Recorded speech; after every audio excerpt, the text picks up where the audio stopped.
Bem-vindos ao canal Sejam Santos, onde vamos explorar a vida e as obras dos santos mais inspiradores da história da Igreja Católica. Nós vamos compartilhar suas histórias, seus ensinamentos e seus exemplos de virtudes, esperando que possam nos inspirar a viver de acordo com os ensinamentos de Cristo.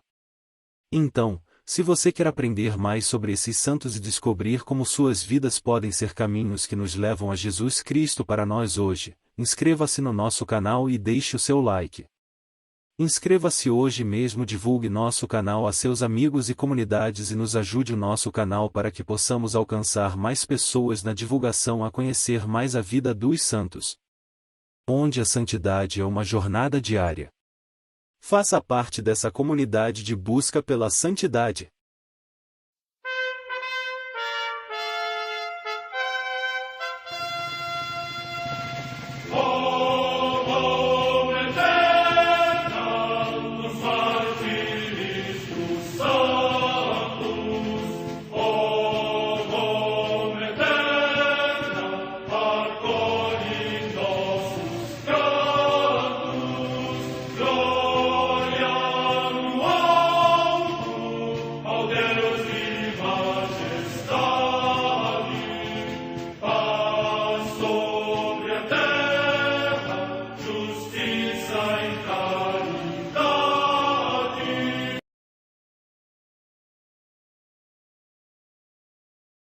Ler a vida dos santos desperta em nós o desejo de seguir a Cristo. Através de suas vidas podemos aprender as virtudes, a sabedoria e o amor de Deus. Cada santo nos oferece um modelo de vida a ser imitado, como diz São Paulo na carta aos Hebreus, capítulo 12, versículo 1. Estamos rodeados por uma nuvem de testemunhas. A Igreja foi fundada por nosso Senhor Jesus Cristo não apenas como uma instituição, mas uma autêntica família. Os santos mártires, confessores, doutores, as virgens, os santos pastores e todos os demais santos são realmente nossos irmãos que nos precederam no caminho da fé e já estão no céu, para onde também iremos nós, pela graça de Deus. Portanto, sede santos, assim como o vosso Pai Celeste é santo. Mateus capítulo 5, versículo 48. Hoje, dia 10 de junho, celebra a Igreja a vida desse grande beato, Eustáquio Kogler. A Santa Madre Igreja celebra também nesse dia os santos. Memória do Santo Anjo da Guarda de Portugal, cujo culto era tradicional desde tempos remotos, foi oficializada pelo Papa Leão X em 1504, passando a ser celebrada com a maior solenidade em todas as cidades e vilas portuguesas, mas ganhou um novo incremento quando se divulgou a tríplice aparição do Anjo de Portugal aos 3 pastorinhos de Fátima, e Pio XII aprovou a inclusão desta memória no calendário litúrgico português. Em Auxerre, na Gália Leonense, atualmente na França, São Censúrio, bispo.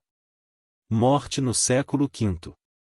Em Paris, na Neustria, atualmente também na França, São Landerico, bispo, que, segundo consta, vendeu as alfaias sagradas para socorrer os pobres em tempo de fome e edificou um hospital junto da igreja catedral.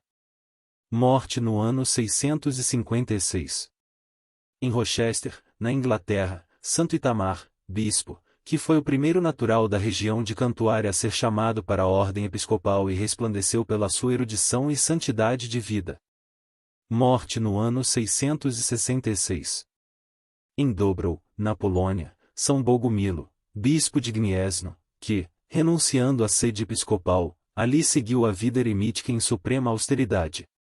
Morte no ano 1182. Em Bolonha, na Emília-Romanha, região da Itália, a beata Diana de Andaló, virgem, que, superando todas as oposições da família, na presença do próprio São Domingos fez o voto de vida claustral e ingressou no mosteiro de Santa Inês por ela fundado. Morte no ano 1236. Em Treviso, cidade do Vêneto, região da Itália, o beato Henrique de Bolzano, que, sendo carpinteiro e inculto, dava tudo aos pobres, e apesar da sua deficiência física, partilhava com os outros mendigos a precária esmola que ele mendigava. Morte no ano 1315.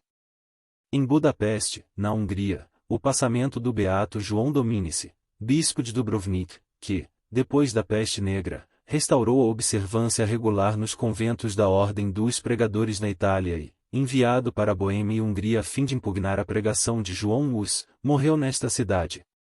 Morte no ano 1419.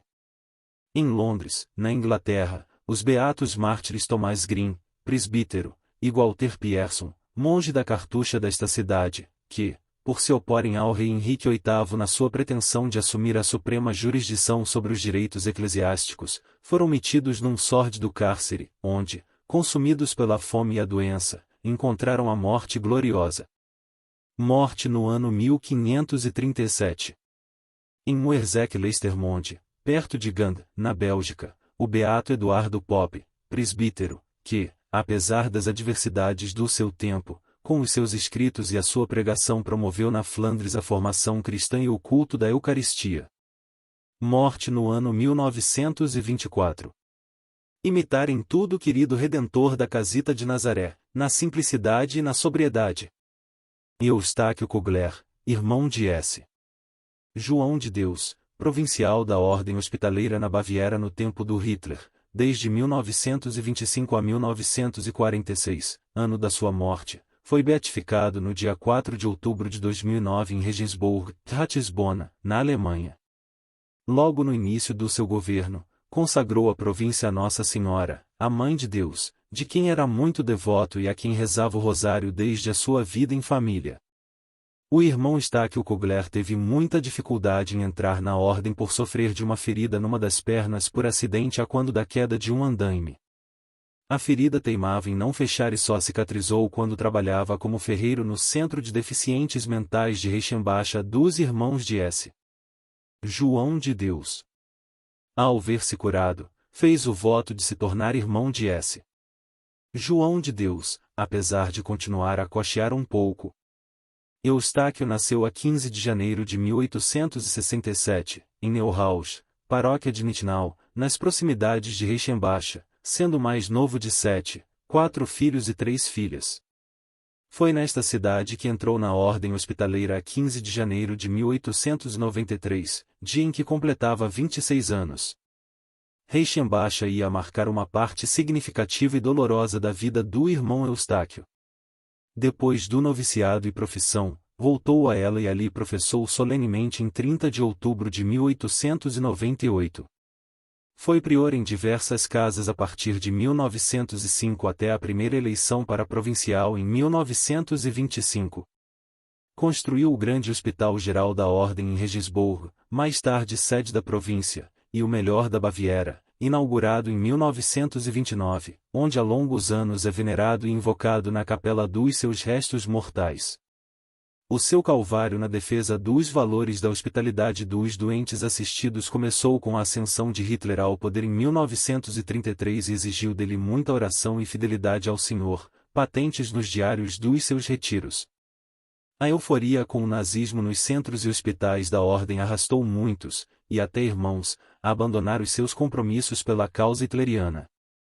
Sofreu durante anos os alvos persecutórios da Gestapo, polícia política do Hitler, extensivos a todas as ordens religiosas, à Igreja Católica e às suas posições antirracistas incompatíveis com os ideais nazis da purificação da raça pela esterilização dos deficientes e condenação à morte em campos de concentração. Todos os pretextos serviam, desde obter denúncia de alegados desmandos morais de irmãos, homossexualidade, à busca de documentos incriminatórios de arquivo. Um outro dos maiores sofrimentos foi ir sabendo, sem o poder impedir, do transporte forçado de centenas de utentes, deficientes e judeus, dos centros da ordem para outras instituições que não eram mais que campos de morte. Ao todo, a ordem declarou, após a guerra, que das suas casas tinham sido arrebatados pela polícia cerca de 1.760 internados, deficientes psíquicos ou físicos, e que agora, acabada a guerra, não apareciam em parte nenhuma. Depois da guerra, no seu hospital sequestrado pelas tropas americanas, morria o beato, rodeado de irmãos e amigos no dia 10 de junho de 1946. Onde auria ele a força, confiança e misericordiosa hospitalidade nas provas que passou? Na oração e adoração a Jesus na Eucaristia e na entrega a Nossa Senhora a quem se devotou toda a sua vida. Beato Eustáquio Kugler, rogai por nós.